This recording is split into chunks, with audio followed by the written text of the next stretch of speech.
Hey guys, welcome to, I guess we'll call this round two of my day. So I started my day out about 2 hours from here on an entirely different lake. Why am I here? Well, I got there, based everything on forecast, and unfortunately, the weatherman lied to me extremely. So I went from the forecast being kind of similar to what you're seeing here, a little bit windy, not too bad, tolerable. When I got on the water, there was rolling waves to the point where guys in fiberglass bass boats wanted nothing to do with the lake we were on. So I decided to pick things up, bail, and head back home and fish my home lake. So today, we really don't have a plan because my plan has already failed. So what we're gonna do is we're gonna go hunting some baits. Let's see if we can get them. So we're gonna start out today with Swimjig. This is my go-to search bait. I've done videos on this in the past, but it's finessey, but it's big profile and it comes through everything. So it really just gives me the ability to chuck wine, locate fish, see where they're at, and not have to worry about picking grass out of treble hooks all day. So that's how we're gonna start, guys. We're gonna work our way around with this swim jig, see if we can locate some bass, and then if that doesn't work, we will pick up other techniques along the way and try to put together the pattern.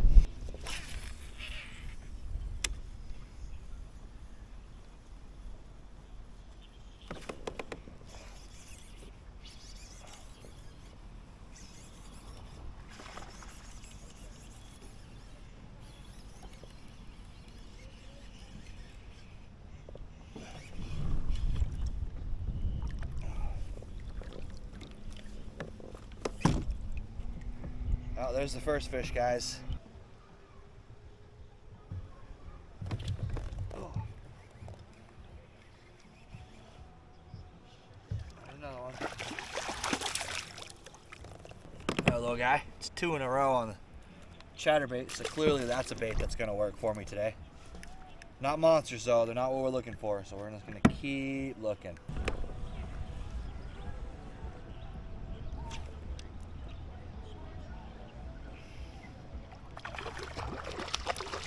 Slime dart.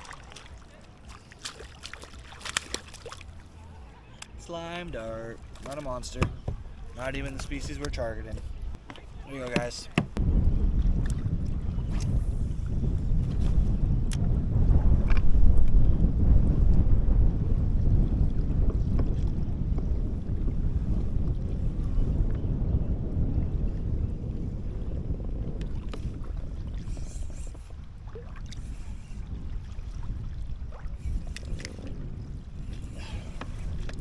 That might be a big one, actually.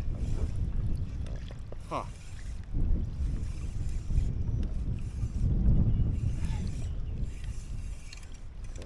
It's not that big. It's a little guy. But that right there was the wacky rig again. This has been my bait this year, guys. It's been not the bait I've even wanted it to be my bait, but that's what I've been hitting on. And I've been catching a lot of fish on not only the wacky rig, but I'll show you specifically as I drop them. So that fish right there, guys, was another fish as we're talking again. Hold on, guys. I'm gonna pull this one over. This one's a little bit bigger. Hold on, guys. Hold that thought while we bring this in. That's definitely a bigger one. It's another good sized bass right there.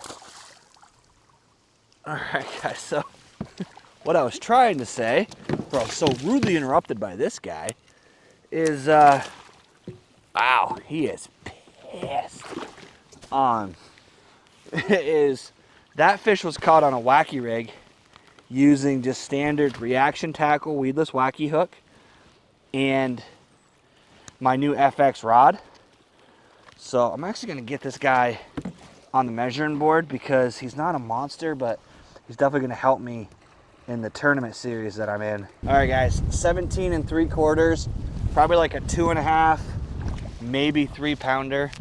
But as I was saying before I hooked him, what I picked that fish up on was a new rod that I've been playing around with, and it's kind of a new rod with an old technique. So this right here is my FX Extreme Angler Series.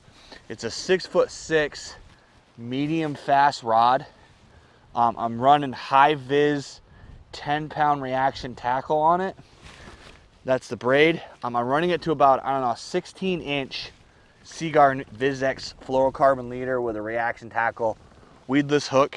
The reel, if you look at that right there, see how pretty that is? So I'm gonna be 100% honest. I bought that reel purely because it looks cool. I have had this brand before. This is a Cast King reel. It's the Cast King Royal Legend. It's their new color scheme that they just released.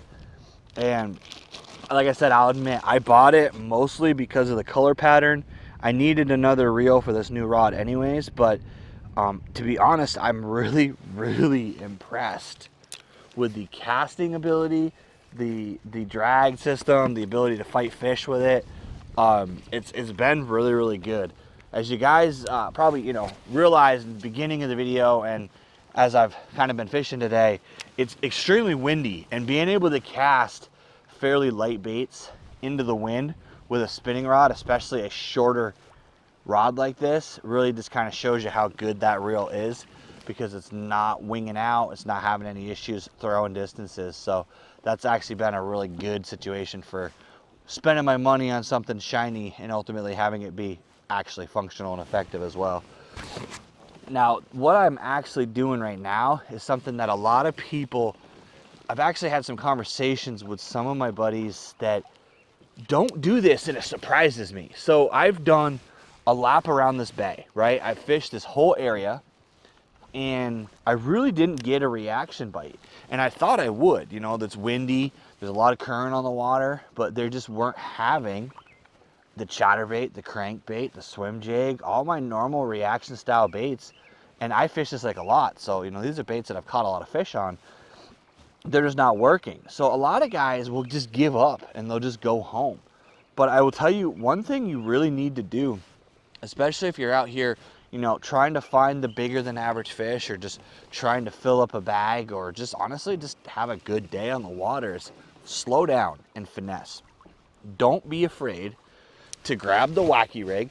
Don't be afraid to grab a Ned rig and just blind cast along a shoreline, around structure, around cover, and just take your time, because you'd be surprised how many times I have figured out a different style of bite, or maybe even just located fish using a finesse technique and then gone back through with a more aggressive, power fishing style technique and upsized my bite. But it's just amazing to me how many guys just think that, almost like the stigma of wacky rigging or finesse fishing is like, oh, I'm not a man if I don't finesse fish. Or don't get me wrong, I'm not a huge fan of finesse fishing and I would rather power fish, but a lot of guys act like, once they get to a certain level of skill, that finesse fishing is like a rookie technique or something. Like it's not something that you would do after a certain point in your fishing career. But that can't be further from the truth. You really need to have a go-to finesse technique, at least one. Mine's the wacky rig. I will throw on like a Ned rig with a Helgermite as well. But for the most part, even in windy conditions, even in nasty conditions, I will throw on a wacky rig when the bite gets tough and just try to get some fish in the boat, just to see if I can locate and figure out what they're doing, where they are, and then maybe go back through with a reaction style.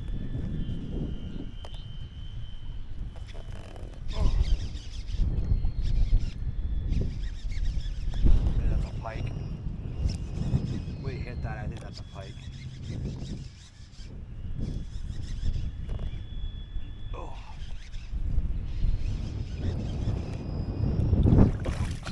Little bass. Heavy bass though. That's cool. Oh, okay.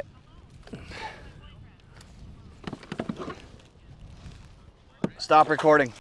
All right, guys, so that fish right there, I haven't caught a fish in a while, so I decided to come in shallow just to see if they had started moving in. Sun's starting to go down a little bit. We're starting to get into the evening. So I pulled out the Reaction Tackle Swim Jig. This is a Tungsten Swim Jig. It's a 1/4 ounce. It's paired up with a paddle tail that I pour. It's just literally a black with green fleck. There might even be somebody who makes that color. I don't really know, but I pour my own. It's a Easy Shiner kind of mold. It's a slick shiner mold from Do It. And I was caught on my FX medium heavy fast. I almost swapped out for a chatterbait, but I decided I wanted to fish the heavy stuff, go a little off-roading over here in the thicker grass. So I decided to stick with the swim jig, and second cast, I pulled that fish in. And that's something I highly recommend, guys. If you're gonna fish like heavy cover, like thick stuff, sometimes it's worth pulling out the tungsten. I know it's more expensive.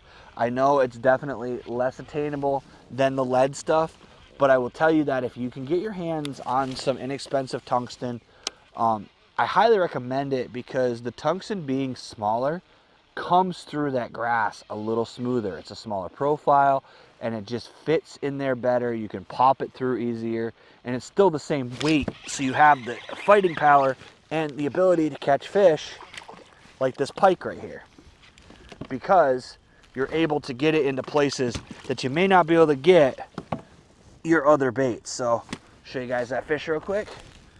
But yeah, guys, I highly recommend checking out, you know, Reaction Tackle or whoever you like. Pick up a tungsten swim jig and try working that through the column instead of your lead stuff, and you'll be surprised because of the downsized nature of how tungsten works. It's always significantly smaller. Sometimes that will help you increase your bites.